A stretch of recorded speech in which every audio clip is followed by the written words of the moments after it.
ዛሬ የሱፍ ፍትፍት እንዴት እንደምታዘጋጁ አሳያችኋለሁ። ቀልጠፍ ያለና ለጨጓራ የማይከብድ ፍትፍት ስታስቡ ይህ የሱፍ ፍትፍት ልዩ አማራጭ እንደሚሆናችሁ ተስፋ እናደርጋለን። በዛሬው የመለኛ ቪዲዮ የሱፍ ፍትፍት የምታዘጋጁበትን መረቅ እንዴት እንደምታዘጋጁ እንዲሁም ካዘጋጃችሁ በኋላ ለቀናት ሳይበላሽ እንዴት ማስቀመጥ እንዳለባችሁ ነግራችኋለሁ። ከዚህ ፍትፍት በተጨማሪ የተለያዩ የፍርፍርና የፍትፍት አሰራሮችን መማር ከፈለጋችሁ ሩቅ ሳትሄዱ እዚሁ ገጻችን ላይ መመልከት ትችላላችሁ። የሱፍ ፍትፍቱን ለማዘጋጀት ሱፍ እንጠቀማለን። የሱፉ ጥሬ ሳይበላሽ ለረጅም ጊዜ እንዲቀመጥላችሁ ልክ እኔ ባስቀመጥኩት መሰረት ደረቅና ንጹህ በሆነ ብልቃጥ ገልብጣችሁ ማስቀመጥ ይኖርባችኋል። ይህን ሱፍ በርካሽ መግዛት ከፈለጋችሁ መርካቶና ጃፓን ገበያ በቅናሽ ታገኙታላችሁ። አንዴ በዛ አርጋችሁ ገዝታችሁት ይህን የሱፍ ፍትፍት ከማዘጋጀት በተጨማሪ የጾም የሱፍ ወተት ለማዘጋጀት መጠቀም ትችላላችሁ። የሱፍ ወተት እንዴት እንደሚዘጋጅ በሚቀጥለው የመለኛ ቪዲዮ ይዤላችሁ እመጣለሁ። አስቀድማችሁ የምትፈልጉትን ያህል ሱፍ ዝርግ ሳህን ላይ ትገለብጡና በደንብ ትለቅሙታላችሁ። በውስጡ ድንጋይ፣ ጠጠር፣ ሌላ ዘር ካገኛችሁበት ለቅማችሁ ማውጣት ይጠበቅባችኋል። በተጨማሪ አንዳንድ የጠቆረና የሻገተ የሚመስል ሱፍ ካገኛችሁ እነሱንም ለቅማችሁ አውጡ። ባልተለቀመ ሱፍ የምታዘጋጁት ከሆነ በኋላ ላይ የሱፉን መረቅ ሊያበላሽባችሁ ይችላል። በመለኛ የሚዘጋጁ የተለያዩ የምግብ ግብዓቶችን ማዘዝ ለምትፈልጉ እንደተለመደው የኢንስታግራም ገጻችን ላይ መልእክት በመላክ ማዘዝ ትችላላችሁ። ኢትዮጵያ ውስጥም ከኢትዮጵያ ውጭ ላላችሁ በቆንጆ መልኩ አዘጋጅተን ለሽያጭ አቅርበናል። ሱፉ በደንብ ከተለቀመ በኋላ ይህንን ይመስላል።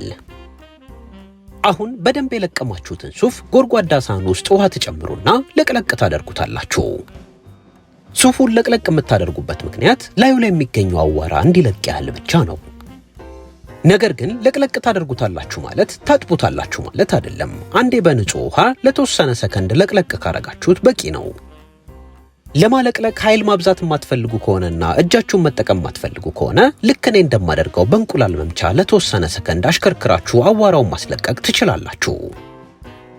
አሁን ያጠባችሁበትን ውሃ አንዴ ለቅለቅ ታደርጉታላችሁ። ሱፉ ከምትጠብቁት በላይ አዋራ ስለሚይዝ አንዴ ለቅለቅ ብታደርጉት እመክራችኋለሁ። አሁን ለቅለቅ አርጋችሁ ያዘጋጃችሁትን ሱፍ ሰፋ ያለ ድስት ላይ ትገለብጡታላችሁ።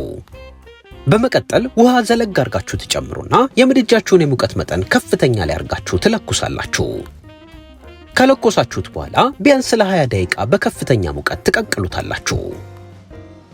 ምስሉ ላይ እንደምትመለከቱት ሱፉ እየተቀቀለ ሲሄድ ውሃው እየጠቆረ ይመጣል። በተጨማሪ የውሃውን መጠን እየቀነሰላችሁ ይሄዳል። ሱፉ ምስሉ ላይ በምትመለከቱት መሰረት ቆንጆ ሆኖ ከተቀቀለላችሁ በኋላ የፓስታ ማጥለያ በመጠቀም ታጠሉታላችሁ።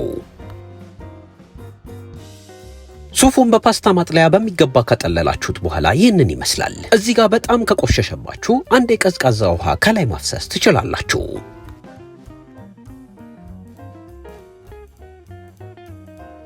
አሁን የሱፉን መረቅ እናዘጋጃለን። የሱፉን መረቅ ለማዘጋጀት የጭማቂ መፍጫ፣ የሽንኩርት መፍጫና በእጅ የሚሰራ መፍጫ መጠቀም ትችላላችሁ። በቤት ውስጥ የኤሌክትሪክ መፍጫዎች ከሌላችሁ ሙቀጫና ዘነዘና በመጠቀም በጣም አነስተኛ ውሃ በማድረግ እየወቀጣችሁ እያጠለላችሁ በውሃ እያቀጠናችሁ መጠቀም ትችላላችሁ። ነገር ግን ቀላል መንገድ መጠቀም ከፈለጋችሁ የጭማቂ መፍጫ መጠቀም ትችላላችሁ። ቀቅላችሁ ያዘጋጃችሁትን ሱፍ ጭማቂ መፍጫ ውስጥ ከጨመራችሁ በኋላ ውሃ ዘለግ አርጋችሁ ትጨምሩና ለተወሰነ ሰከንድ በመካከለኛ ፍጥነት ትፈጩታላችሁ። ለተወሰነ ሰከንድ በመካከለኛ ፍጥነት ከፈጫችሁት በኋላ ለተጨማሪ ደቂቃዎች ደግሞ ሱፉ ድቅቅ እስኪልና ወተት እስኪመስልላችሁ ድረስ ትፈጩታላችሁ።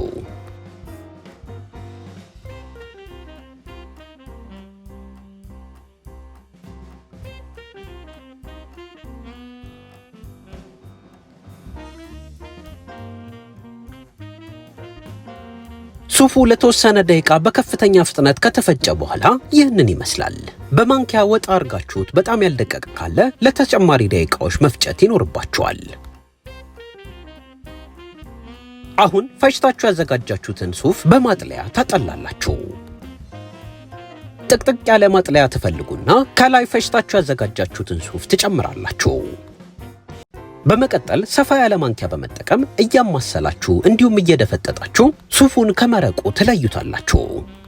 ይህንንም ሂደት ያዘጋጃችሁት ሱፍ እስኪያልቅ ድረስ ትከተላላችሁ። እዚህ ጋር ጥንቃቄ ማድረግ ያለባችሁ ነገር የሱፉ ፍሬ ፈጽሞ ወደ መረቁ መግባት የለበትም። ፍሬው ወደ መረቁ ከገባባችሁ በኋላ ላይ ስትፈረፍሩት ላበላል አመቺ አይሆንላችሁም። ከፊታችን ለሚገኘው በዓል የተለያዩ የመለኛ ግብአቶችን ማዘዝ ለምትፈልጉ የመለኛ ተከታታዮች የማረቆ በርበሬን ጨምሮ የተነጠረ ለጋ ቂቤ፣ የማቁላያ፣ የመከለሻና የአልጫ ቅመም፣ የቡላ ዱቄት፣ የገንፎ እህል፣ የአጥሚት እህል፣ ሚጥሚጣ፣ 4 አይነት የሽሮ አይነቶችንና ሌሎች ጣፋጭ የሆኑ ምግቦችን የምታዘጋጁባቸውን ግብአቶችን የመለኛ የኢንስታግራም ገጽ ላይ መልእክት በመላክ ማዘዝ ትችላላችሁ። ኢትዮጵያ ውስጥና ከኢትዮጵያ ውጭ ሆናችሁ ለወዳጅ ለዘመዶቻችሁ ማዘዝ ለምትፈልጉ የሱንም አማራጭ አቅርበናል። ሱፉ ቆንጆ ሆኖ ከጠለለ በኋላ ይህንን ይመስላል። የሱፉን መረቅ ስትመለከቱት በደንብ ያልጠለለ ከሆነ ደግማችሁ ማጥለል ይኖርባችኋል። ደግሞ ለማጥለል ስስ የሆነ ጨርቅ መጠቀም ትችላላችሁ።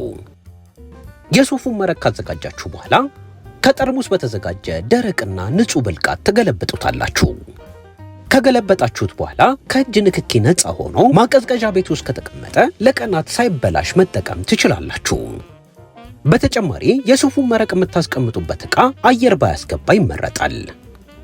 አሁን ያዘጋጃችሁትን የሱፍ መረቅ እንዴት ወደ ፍትፍትነት እንደምትቀይሩት ላሳያችሁ። አስቀድማችሁ እንጀራ ወጠር አርጋችሁ ትጠቀልሉና ወፈር አርጋችሁ ትከትፋላችሁ። የእንጀራው መጠን ማዘጋጀት እንደምትፈልጉት የሱፍ ፍትፍት መጠን ይወሰናል። የምታዘጋጁት የሱፍ ፍትፍት ቆንጆ ጣዕም እንዲኖረው አስቀድማችሁ ማቀዝቀዣ ቤት ውስጥ ለ30 ደቂቃ ያህል ታሳርፉታላችሁ። ሱፉ በተወሰነ መልኩ ወደ ታች ስለሚዘግጥ በጥበጥ ታደርጉትና የምትፈልጉትን ያህል የሱፍ መረቅ ጎድጓዳ ሳህን ውስጥ ትቀንሳላችሁ።